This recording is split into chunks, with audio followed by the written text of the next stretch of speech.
السلام عليكم ورحمة الله وبركاته.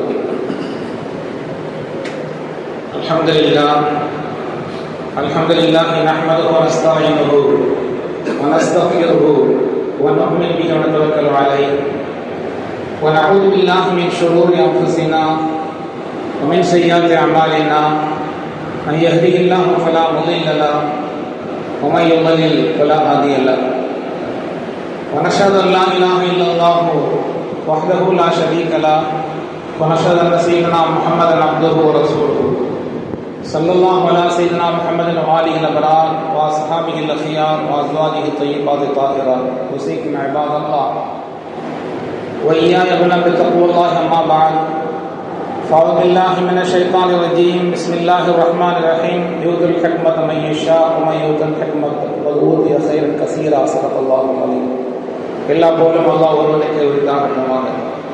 ஸலாத்தும் சாந்தியும் நமது உயிரினும் மேலான கண்மை முஹம்மது ரசூலுல்லாஹி ஸல்லல்லாஹு அலைஹி வஸல்லம் அவர்கள் மீதிலும் அன்னவர்களை பின்பற்றிய சத்திய சஹாபாக்கள், தாபிஈன்கள், தபா தாபிஈன்கள், இறை நேசர்கள், குறிப்பாக இங்கே அமர்ந்திருக்கக்கூடிய நம்மவர்கள் அனைவர்கள் மீதிலும் என்றென்றும் உண்டாகட்டுமாக.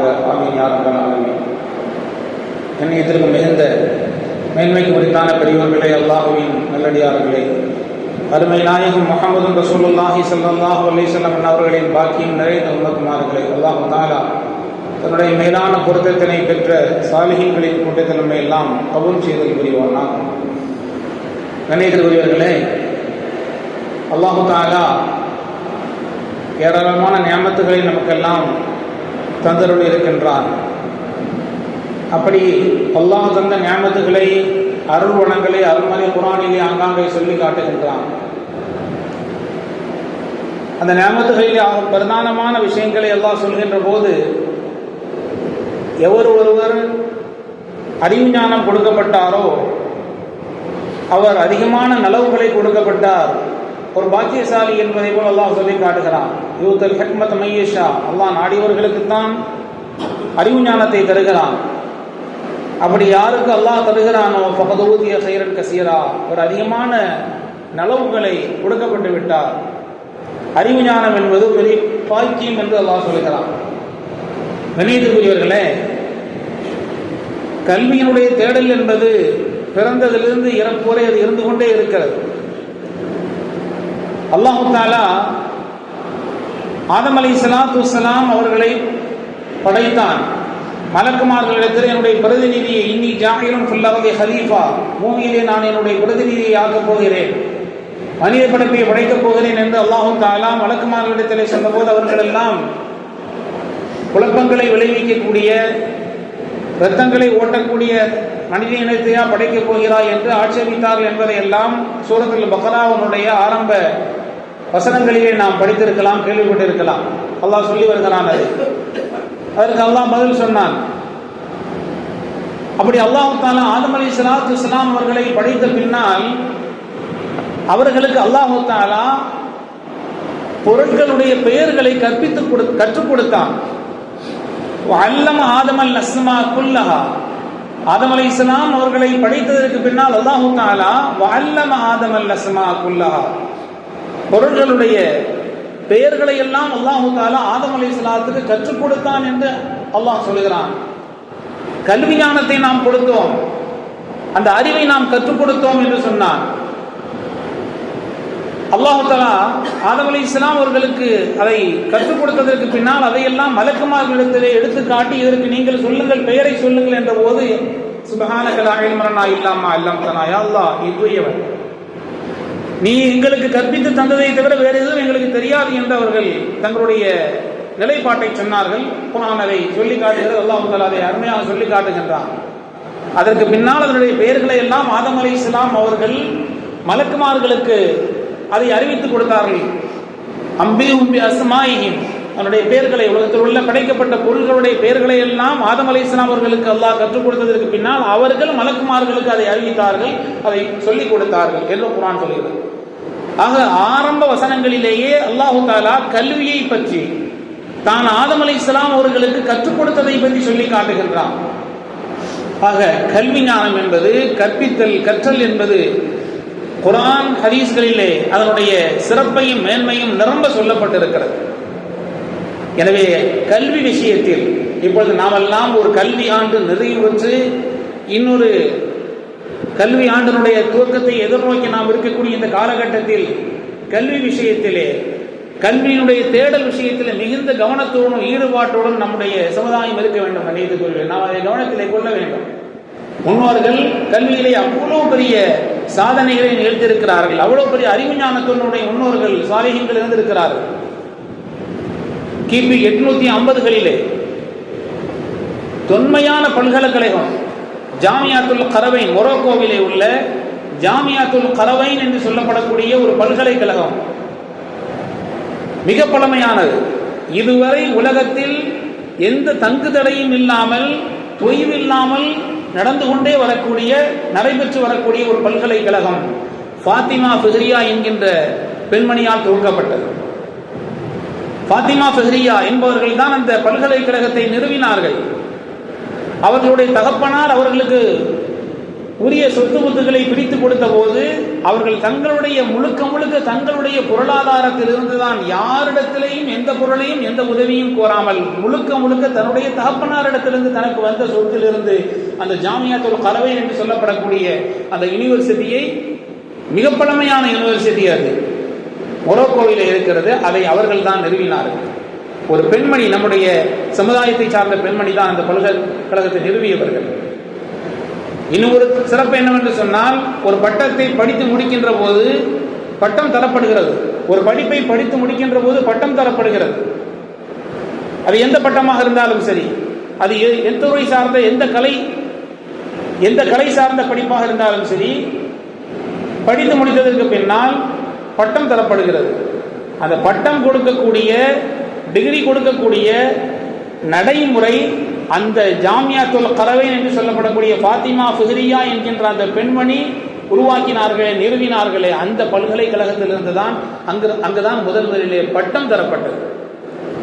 அந்த அளவுக்கு நம்முடைய முன்னோர்கள், நம்முடைய பெண்மணிகள் அவ்வளவு பெரிய கல்வியிலே ஆர்வமும் தேட்டம் உடையவர்களாக இருந்திருக்கிறார்கள்.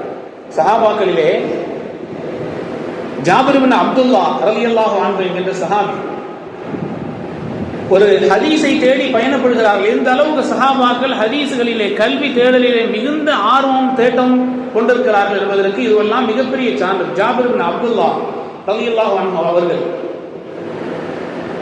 அப்துல்லாஹ் இப்னு உனைஸ் ரலியல்லாஹு அன்ஹு என்கிற ஒரு சஹாபியிடத்திலே ஒரு ஹதீஸ் இருப்பதாக அவர்கள் அறிகிறார்கள். கிட்டத்தட்ட 1 மாத கால பயணம் மேற்கொண்டால்தான் அவர்கள் இருக்கக்கூடிய அந்த ஷாம் தேசத்தை போய் அடைய முடியும் என்கின்ற ஒரு நிலை. எனவே ஜாபிர் இப்னு அப்துல்லா ரலியல்லாஹு அவர்கள் ஒரு வாகனத்தை விலைக்கு வாங்குகிறார்கள். ஒரு வாகனத்தை விலைக்கு வாங்கி ஏறத்தாழ 1 மாத காலம் பயணப்பட்டு, ஒரே ஒரு ஹதீஸுக்காக வேண்டி பயணப்பட்டு ஷாம் தேசத்திற்கு செல்கிறார்கள். சென்று அவர்கள் யாரை தேடி, எந்த சஹாபியை தேடி செல்கிறார்கள், அப்துல்லாஹ் இப்னு உனைஸ் ரலியல்லாஹு அன்ஹு அவர்களை தேடி செல்கிறார்கள். அந்த இல்லத்தை அடைந்து விட்டார்கள். வாசல் காவலாளி நின்று கொண்டிருக்கிறார் பவ்வாம். அவரிடத்திலே, நான் ஜாபிர் இப்னு அப்துல்லா வந்திருக்கிறேன் என்று நீங்கள் சொல்லுங்கள் என்ற போது அவர் போய் சொன்னார். மிகுந்த ஆவலோடு, ஆசையோடு, தன்னுடைய நண்பர் வந்திருக்கிறார் என்று மிகுந்த ஒரு தேட்டத்தோடும் ஆசையோடு வந்து அவர் உடுத்திருந்த ஆடை இழுத்து கொண்டே ஓடி வந்தார். ஓடி வந்து ஆலிங்கனம் செய்து கொண்டார்கள். முஆனகா என்று சொல்லப்படக்கூடிய கட்டி அணைத்துக் கொண்டார்கள். உடனே வந்த ஜாபிர் இப்னு அப்துல்லா ரலியல்லாஹு அன்ஹு சொன்னார்கள், நான் வந்த நோக்கம் என்னவென்று சொன்னால், உங்களிடத்தில் ஒரு ஹதீஸ் இருப்பதாக நான் அறிந்தேன். நபி ஸல்லல்லாஹு அலைஹி வஸல்லம் அவர்கள் தான் அந்த ஹதீஸை சொன்னார். அந்த ஹதீஸ் உண்மைதானா, ஸஹீஹானதுதானா, சஹீஹானதுதானா, சரியானதுதானா, ஆதாரபூர்வமான ஹதீஸ் தானா என்பதை உங்கள் வாயிலாக நான் அறிய வேண்டும். அதற்குத்தான் ஒரு வாகனத்தை விலைக்கு வாங்கி 1 மாத காலம் பயணப்பட்டு உங்களிடத்திலே வந்தேன் என்று சொன்னார்கள். வேறு எந்த நோக்கம் இல்லை. நான் தங்கி உங்களிடத்திலே இளைப்பாறுவதற்கோ, உங்களிடத்திலே விருந்தாளியாக வந்து சில பல நாட்கள் தங்குவதற்கோ நான் வரவில்லை. எனக்கு தேவை என்னவோ ஒரே ஒரு ஹதீஸ். அந்த ஹதீஸ் ஸல்லல்லாஹு அலைஹி வஸல்லம் சொன்னதுதானா என்று நான் விளங்க வேண்டும். ஆம், நபி ஸல்லல்லாஹு அலைஹி வஸல்லம் சொன்ன ஒரு ஹதீஸ் இடத்திலே இருக்கிறது என்று அந்த ஹதீஸை சொன்னார்கள். அந்த ஹதீஸ் என்னும் வரலாறு நீண்டது. அந்த ஹதீஸ் என்ன ஹதீஸ் என்று சொன்னால், மறுமை நாளையிலே மக்கள் எழுப்பப்படுவார்கள். கியாமத்துடைய நாளையிலே ஆடை இல்லாமல், குர்ஆனும் ஹதீஸும் சொல்லி காட்டக்கூடிய செய்தி, நிர்வாணமாகத்தான் எழுப்பப்படுவார்கள். எந்த ஒன்றும் இல்லாமல், உலகத்திலே எவ்வளவு நான் சேர்த்து வைக்கிறோம், எத்தனையோ பொருளாதாரங்களை தேடி வைக்கிறோம், அங்கே எதுவும் இல்லாமல் நிர்வாணமாக தான் மக்கள் எழுப்பப்படுவார்கள். எழுப்பப்பட்டு நிற்கின்ற போது அங்கே ஒரு அழைப்பாளர் அழைப்பார். அவர்களை எல்லாம் அழைத்து செல்லப்படும், ஒரு அறிவிப்பு செய்யப்படும். நரகவாசிகள், நரகம் என்று நவுதுபில்லா அல்லாஹ் பாதுகாக்க வேண்டும், நரகவாசிகள் என்று முடிவு செய்யப்பட்டவர்களும் அங்கே இருப்பார்கள், சொர்க்கவாசிகள் என்று முடிவு செய்யப்பட்டவர்கள் இருப்பார்கள். ஆனால் முடிவு செய்யப்பட்டவர்கள் இருப்பார்கள், அழைக்கப்படும், அவர்கள் அழைத்து சொல்லப்படும். யாரும் சொர்க்கவாசிகள் சொர்க்கத்திற்கோ நரகவாசிகள் நரகத்திற்கோ செல்ல முடியாது. சொர்க்கவாசிகளாக இருந்தாலும் அவர்கள் போக முடியாது, நரகவாசிகளாக இருந்தாலும் நரகத்திற்கு போகக்கூடாது. யாராவது யாருக்காவது அநீதி இழைத்திருந்தால் அதற்கு பகரம் வாங்காமல் இன்று செல்ல முடியாது என்று ஒரு அறிவிப்பு செய்யப்படும். ஹதீஸிலே வருகிறது, நபி ஸல்லல்லாஹு அலைஹி வஸல்லம் சொல்கிறார்கள், இந்த அறிவிப்பு முதல் சஃபிலே லட்சோப லட்ச சஃப்புகள் இருக்கும், கோடான கோடி மக்கள் இருப்பார்கள். முதல் சஃபில இருப்பவர் எந்த அளவுக்கு விளங்குவாரோ அதே விளக்கத்தை பெறுவார் கடைசி சஃபில இருக்கின்றவரும் கூட. அந்த அளவுக்கு மிக தெளிவான முறையிலே அல்லாஹு தஆலா சொல்வான், யாரும் எங்கும் செல்ல முடியாது, நரகம் முடிவு செய்யப்பட்டவரும் சரி சொர்க்கம் முடிவு செய்யப்பட்டவரும் சரி செல்ல முடியாது, பகர வாங்காமல் அல்லாஹு தஆலா அனுப்ப மாட்டான் என்கின்ற ஹதீஸ் தான் அந்த ஹதீஸ். இந்த ஹதீஸ் உண்மைதானா என்று அறிவதற்காக வேண்டி கிட்டத்தட்ட ஒரு மாச காலம் பயணப்பட்டு ஜாபிர் இப்னு அப்துல்லா ரலியல்லாஹு அவர்கள், அப்துல்லா இப்னு உனைஸ் ரலியல்லாஹு தஆலா அவர்களை சந்தித்து, ஆம் உண்மைதான், பெருமானார் ஸல்லல்லாஹு அலைஹி வஸல்லம் இப்படித்தான் சொன்னார்கள், இப்படி ஒரு ஹதீஸை ஸல்லல்லாஹு அலைஹி வஸல்லம் சொன்னது சரியானதுதான், நான் அதை கேட்டிருக்கிறேன் என்று அவர்கள் அந்த ஹதீஸை அவர்களிடத்திலிருந்து அறிந்துவிட்டு வந்தார்கள். அவர்கள் செலவழித்த காலம் ஒரு மாத கால பயணம். இவ்வளவு பெரிய தேட்டம், இப்படித்தான் ஹதீஸ்களை நம்ம இடத்திலே கொண்டு வந்து சஹாபாக்கள் சேர்த்தார்கள், இப்படித்தான் நபிமொழிகள் நம்ம இடத்திலே வந்து கிடைத்திருக்கிறது. இவ்வளவு பெரிய கஷ்டத்தையும் சிரமத்தையும் மேற்கொண்டு கல்வியில எவ்வளவு பெரிய தேட்டம் ஆர்வம் கொண்டிருக்கிறார்கள் நம்முடைய முன்னோர்கள் தான் சாலிஹீன்கள். எனவே கண்ணியத்துக்குள்ளே அதனால் தான் அல்லாஹ் சொல்லுகிறான், யார் யூத்துல் ஹக்மத மய்யஷா வ யூத்துல் ஹக்மத ஃபகத் ஊதிய கைரன் கஸீரா. அறிவு ஞானம் கொடுக்கப்பட்டவர்கள் மிக அதிகமாக கயிறை கொடுக்கப்பட்டு விட்டவர்கள் மிகப்பெரிய பாக்கியசாலி என்று குர்ஆன் சொல்கிறது. மனிதர்களுக்கு மத்தியில் இன்னொரு இடத்தில் அல்லாஹ் சொல்கிறான், மனிதர்களுக்கு மத்தியில் எந்த ஏற்றத்தாழ்வுகளும் இல்லை, உயர்ந்தான் தாழ்ந்தான் என்கின்ற வேறுபாடு மனிதர்களுக்கு மத்தியிலே கிடையாது. நிறத்தாலும் சரி, மொழியாலும் சரி, பொருளாதாரத்தாலும் சரி, எந்த விதத்திலேயும் யாருக்கும் ஏற்றத்தாழ்வு இல்லை. ஆனால் அல்லாஹ் தஆலா அதே குர்ஆன் சொல்கிறது, ஏற்றத்தாழ்வு இருக்கிறது. குல்ஹல் யஸ்தவில் லதீன யஅலமூன் வல்லதீன லா யஅலமூன். கற்றவர்களும் கல்லாதவர்களும் சமமாக முடியாது. ஏற்றத்தாழ்வு இல்லை. இல்ல உம்மத்துக்கும் உம்மத்தம் வாஹிதா, ஒரே சமுதாயம் தான் நீங்கள், மனித சமுதாயம் என்ற சமுதாயம், உங்களுக்கு மத்தியிலே எந்த விதமான வேறுபாடுகளும் இல்லை, ஏற்றத்தாழ்வும் இல்லை. அதே குர்ஆன் சொல்கிறது, இருக்கிறது ஒன்றை அடிப்படையாக வைத்து குல்ஹல் யஸ்தவில் லதீன யஅலமூன வல்லதீன லா யஅலமூன். கல்வி கற்றவர்களும் கல்லாதவர்களும் சமமாக மாட்டார்கள். கற்றவர் தான், கல்லாதவர் தான். கண்ணியத்துக்குள் எனவே நாம் கவனத்திலே கொண்டு நம்முடைய சமுதாயத்தை சார்ந்தவர்கள் கல்வியிலே மிகுந்த விழிப்புணர்வோடு நாம் இந்த கல்வியாண்டு துவக்கத்திலே நாம் இருக்கின்றோம். மிகுந்த கவனத்தோடு ஈடுபாட்டோடு நாம் இருக்க கடமைப்பட்டிருக்கிறோம். கண்ணியத்துக்குரியவர்களே, வரலாற்றிலே ஒரு செய்தி, இயாஸ் இப்னு முஆவியா என்கின்ற ஒரு நீதிபதி, மிக அறிவார்ந்த ஒரு நபர், ஒரு நுணுக்கமான சிந்தனையாளர். அவருடைய காலத்திலே ஒரு செயல் நடைபெற்றது. ஒருவர் அமானிதமாக தன்னுடைய நண்பரிடத்திலே போய் ஒரு தங்க காசுகள் நிறைந்த ஒரு பையை கொண்டு போய் அதனுடைய வாயிலே முத்திரையிடப்பட்ட, நன்கு முத்திரையிடப்பட்ட பாதுகாப்பான ஒரு பையை கொண்டு தன்னுடைய நண்பரிடத்திலே கொண்டு கொடுத்து விட்டு அவர் வெளியூருக்கு பயணப்பட்டு விட்டார். ஏறத்தாழ 15 ஆண்டு காலம் அவரை சந்திக்கவில்லை. 15 வருஷம் பார்க்கல. 15 ஆண்டுகள் கழித்து வந்து கேட்டபோது அந்த பையத்துக்கு அவர் கொடுத்தார். அந்த பையை திறந்து பார்த்தால் வைத்தது தங்க நாணயங்கள், தங்க கட்டிகள். வரலாற்றிலே வருகிறது, தங்க நாணயங்கள் அல்லது கட்டிகள். திறந்து பார்த்தால் வெள்ளி இருக்கிறது. அப்பொழுதே அந்த வேலையை பார்த்திருக்கிறார். ஆனால் மேலே மிகச்சரியான முறையில் எப்படி கொடுத்தாரோ அதுபோல சீல் வைக்க முத்திரையிடப்பட்டிருக்கிறது. என்ன நடந்திருக்கிறது என்று சொன்னால், கீழே இருந்து தையலை பிரித்து எடுத்துவிட்டு அதே போல தங்கத்தை எடுத்துவிட்டு வெள்ளி காசுகளை உள்ளே நுழைத்து இருந்ததை போன்று தைக்கப்பட்டு கொடுக்கப்பட்டுவிட்டு, இவருக்கு தெரிஞ்சதுக்கு ஏதோ திருட்டு நடந்திருக்கிறது என்று யாரிடத்தில் செல்வது? நீதிபதி இடத்தில் செல்கிறார்கள். இயாஸ் இப்னு முஆவியா என்கின்ற மிக அறிவார்ந்த ஒரு நீதிபதி, மிகப்பெரிய சிந்தனைக்கு சொந்தக்காரர், அந்த காலத்திலே வாழ்ந்த மிகப்பெரிய திறமைசாலி. அவர் பார்த்தார், பிரித்து பார்த்து இவர் மறுக்கிறார், நான் எடுக்கவில்லை, எப்படி தந்தாரோ அது போல மேலே பார்த்தா சீல் வைக்கப்பட்டது மிக சரியாக இருக்குது, என்ன செய்யறது? இந்த நாணயங்களை எல்லாம் பார்த்தார். நாணயம் அச்சிடப்பட்ட ஆண்டுகளை அவர் பார்த்தார். இவர் கொடுத்தது 15 ஆண்டுகளுக்கு முன்னால். அதிலே உள்ள வெள்ளி நாணயங்கள் 5 வருடங்களுக்கு முன்னால் அச்சிடப்பட்ட வெள்ளி நாணயங்கள் அதில் இருக்கிறது. அதை வைத்து அவர் கண்டுபிடித்தார், நீ பொய் சொல்கிறாய். 15 ஆண்டுகளுக்கு முன்னால் கொடுக்கப்பட்ட அந்த நாணயத்தில் எப்படி 5 ஆண்டுகளுக்கு முன்னால் உள்ளது நுழைந்தது என்று ஆக கொடுக்க வேண்டிய தீர்வு கொடுக்கப்பட்டது. அவர் குற்றவாளி என்று நிரூபிக்கப்பட்டார். கண்ணியத்துக்குரியவர்களே, இவ்வளவு பெரிய சிந்தனைவாதிகள் நம்முடைய சமுதாயத்தில் இவ்வளவு நுணுக்கமான சிந்தனைவாதிகள் இருந்திருக்கிறார்கள். வரலாற்றில் இன்னொரு குறிப்பு ஒன்று, இதை எங்கிருந்து இவர் பெற்றார்கள், நாணயங்களை வைத்து நாம் அறியலாம் என்கின்ற அந்த நிலையை எங்கிருந்து அவர்கள் விளங்கினார்கள் என்று சொன்னால், குர்ஆனிலே அல்லாஹ் தஆலா சூரத்துல் கஹ்ஃபிலே குகைவாசிகளை பற்றி சொல்ல நாம் எல்லாம் பல முறை படித்திருக்கலாம், கேள்விப்பட்டிருக்கலாம். குகைவாசிகளை பற்றி சொல்லப்படுகிறது. 309 ஆண்டு காலம், சந்திர கணக்குப்படி 309 ஆண்டு காலம் தூங்கினார்கள்.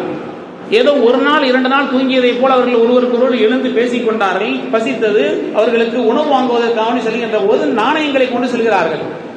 நாணயங்களை கொண்டு உணவு வாங்குவதற்கு சென்றால் அங்கு அந்த நாணயத்தை பார்த்துவிட்டு உணவு கொடுக்கக்கூடிய அந்த உணவு வாங்குவதற்காக வேண்டி சென்று நாணயத்தை கொடுத்தால் ஏறத்தால் இது எந்த காலத்திலே 300 சிலரை ஆண்டுகளுக்கு முன்னால் உள்ள நாணயம், அதை வைத்து இவர்கள் இப்போ உள்ளவர்கள் அல்ல, இது அப்போது உள்ளவர்கள் என்று அந்த நாணயத்தை வைத்து நிலையை விளங்கினார்கள்.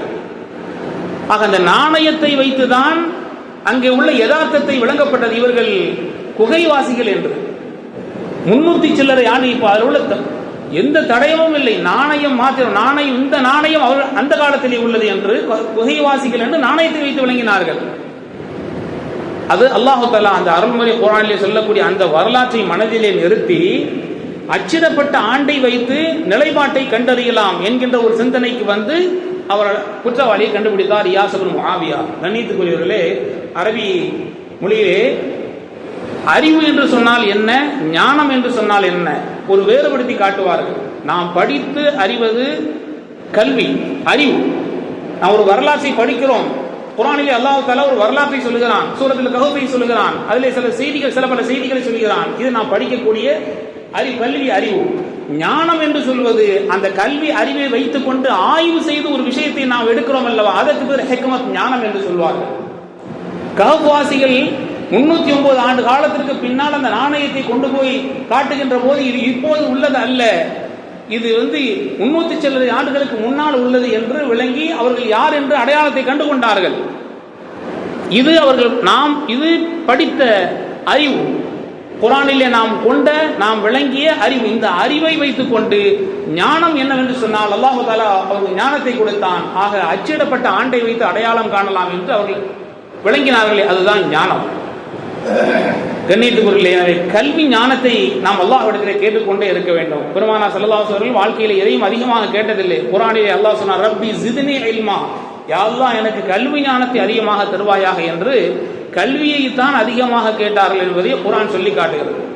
அதிகமாக நபி ஸல்லல்லாஹு அலைஹி வஸல்லம் தாய் என்று கேட்டது கல்வி ஞானத்தை தான். கல்வி என்பது அவ்வளவு பெரிய வாக்கியம் நிறைந்தது என்பதை குர்ஆன் சொல்லி காட்டுகிறது. கண்ணியத்துக்குரிய ஒரே ஒரு செய்தி, இமாம் அபூ ஹனீஃபா ரஹ்மத்துல்லாஹ் மிகப்பெரிய ஒரு அறிவுஜீவி, ஹஜ்ஜுக்கு செல்கிறார்கள். ஹஜ்ஜுக்கு சென்ற போது ஹஜ்ஜினுடைய கிரிகைகள் எல்லாம், ஹாஜிகள் பலர் இருக்கிறார்கள், முடி இறக்கக்கூடிய எல்லா கிரிகைகளையும் முடித்துவிட்டு முடி இறக்கக்கூடிய ஒரு செயல் உண்டு. அவ்வாறு ஹஜ்ஜாமிடத்தில் போய் குடிமகன்கிட்ட போய் முடி இறக்கிறவர்கள் நாவீதர்கிட்ட போய் நிற்கிறாங்க. இமாம் அபூ ஹனீஃபா ரஹ்மத்துல்லாஹ் அவங்க கேட்குறாங்க, முடி இறக்கிறதுக்கு எவ்வளோ கொடுக்கணும் அப்படின்னு. அப்போ நாவீதர் சொன்னார், ஹஜ்ஜாம் சொன்னார், வரலாற்றிலே வருகிறது, இது ஒரு இபாதத் சம்மந்தப்பட்டது, இதுக்கெல்லாம் ஒரு காசு நிர்ணயம் கிடையாது, நீங்கள் விரும்பினதை கொடுக்கலாம் அப்படின்னு. உடனே எங்களுக்கு ரொம்ப வெக்கமாக போச்சு. சரி, எவ்வளோ விளக்கமுள்ள ஆளாக இருக்கிறார், எவ்வளோ பெருந்தன்மையாக சொல்கிறாரு அப்படின்னு, இதில் இப்படி தான் நடந்துக்கணும் போல தெரியுது என்கின்ற ஒரு விளக்கத்தை உலகம் அறிந்த மிகப்பெரிய மாமேதையான இமாம் அபூ ஹனீஃபா ரஹ்மத்துல்லாஹ் அவரிடத்திலிருந்து அந்த விஷயத்தை விளங்கினார்கள். சரி உட்காருங்க, கிபிலா திசைக்கு நேர் மாற்றமாக உட்கார்ந்தார்கள். உட்காருகின்ற போது கிபிலாவை நோக்கி உட்கார வேண்டும் என்று சொல்லிக் கொடுத்தார்கள். ஆஹா, ரெண்டாவது கொஞ்சம் வெக்கமாக போச்சு, இவ்வளோ பெரிய விஷயம், பெரிய பெரிய ஆலிமா இருக்கும், நமக்கு இது தெரியாமல் போச்சு அப்படின்னு கிபிலாவை முன்னோக்கி அமர்ந்தார்கள். அவர் தலையை காட்டினாங்க. தலையை காட்டும்போது இடது பக்கத்தை காட்டிட்டாங்க. இடது பக்கத்தை காட்டக்கூடாது, வலது பக்கத்திலிருந்து தான் முடிய ஆரம்பித்து எடுக்கணும் அப்படின்னு வலது பக்கத்தை காட்டுமாறு திருத்தி கொடுத்தார் அந்த ஹஜ்ஜாம் நாவீதர். அதற்கு அடுத்தாற் போல அவர்கள் முடியை களைந்து விட்டு அங்கிருந்து செல்கின்ற காசை கொடுத்துட்டு கிளம்புனாங்க. இமாம் அபூ ஹனீஃபா ரஹ்மத்துல்லாஹ் 2 ரக்காயத் தொழணும். இல்லை நீங்க தொழணும் 2 ரக்காயத். ஆமா, நபி ஸல்லல்லாஹு அலைஹி வஸல்லம் ஹதீஸிலே நான் கேள்விப்பட்டிருக்கேன், எல்லாத்தையும் கலைஞ்சிட்டு 2 ரக்காயத்து தொழணும், அது தெரியாமல் போய்விட்டது என்று 2 ரக்காத்துகள் அவர்கள் தொழுதார்கள். தொழுவதற்கு சொல்லிக் கொடுத்தவர் யார்? ஹஜ்ஜாம். கண்ணியத்துக்குரியவர்களே, அப்போ முடியை அவங்க களைஞ்சிக்கிட்டு இருக்கும்போது அமைதியா இருந்தாங்க. இவன் அவனிப்பா நம்ம ஏன் அப்படி அமைதியா இருக்கிறீங்க, ஏதாவது தஸ்பீஹ் ஓதிட்டு இருக்கலாமே, திக்ர் செஞ்சிட்டு இருக்கலாமே என்று இந்த ஹஜ்ஜாம் சொல்லிக் கொடுத்தார். 5 விஷயங்களை ஒரு சாதாரண முடியை களையக்கூடிய ஹஜ்ஜாம் நாவிதர் இமாம் அபூ ஹனீஃபா ரஹ்மத்துல்லாஹ் உலகறிந்த மாமேதை அவர்களுக்கு, நீங்கள் வலது பக்கத்திலிருந்து தான் முடியை களைவதற்கு ஆரம்பிக்க வேண்டும், கிப்லாவை நோக்கி முன்னோக்கி அமர வேண்டும், நம்ம முடியை களையும் போது முட்டை அடிச்சுட்டு இருக்கும்போது நீங்க சும்மா வாய் வச்சுட்டு இருக்க வேண்டாம், தஸ்பீஹ் செஞ்சுட்டே இருங்க என்று. அதுக்கு பின்னால் 2 ரக்காயத் தொழ வேண்டும். பணத்தை பத்தி எல்லாம் பேச வேண்டியது இல்லை, இது ஒரு இபாதத் சம்பந்தப்பட்டது, நீங்க நினைச்சதை கொடுக்கலாம். இது 5 விஷயங்களை இமாம் அபூ ஹனீஃபா ரஹ்மத்துல்லாஹ் அவர்களுக்கு 5 விஷயங்களை கற்றுக் கொடுத்தார் அந்த ஹஜ்ஜாம். வரலாற்றில் இன்றைக்கும் பதிவு செய்யப்பட்டிருக்கிறது. உலகறிந்த மேதை, எந்த கேள்விக்கும் பதில் சொல்லக்கூடிய திறமையை அல்லாஹ் தஆலா இமாம் அபூ ஹனீஃபா ரஹ்மத்துல்லாஹ் அவர்களுக்கு அவ்வளவு பெரிய தெளிந்த அறிவுடையவர்கள். அவர்கள் 5 விஷயங்களை ஹஜ்ஜாமிடத்திலிருந்து, நாவிதரிடத்திலிருந்து கற்றுக்கொண்டார்கள் என்று சொன்னால், கல்வி என்பது இது எங்கே கிடைக்கும், யாரிடத்தில் இருக்கும் என்பது தெரியாது. அல்லாஹ் தஆலா கல்வியை பரவலாக்கி இருக்கிறார். குர்ஆன் சொல்கிறது, ஒவ்வொரு கற்றறிந்த மேதைகளுக்கும் மேல் ஒருவர் இருக்கத்தான் செய்கிறார்.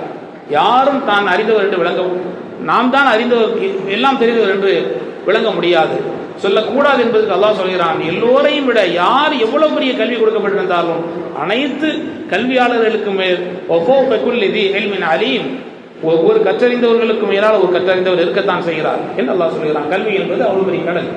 எனவே கல்வி என்பது மிகச் சிறப்பான, எவர் கல்வி கொடுக்கப்பட்டு விட்டாரோ ஒரு சிறப்பான ஒரு நிலைப்பாடு, கல்வியாளர் ஒரு சிறந்த பாக்கியத்தை கொடுக்கப்பட்டவர்.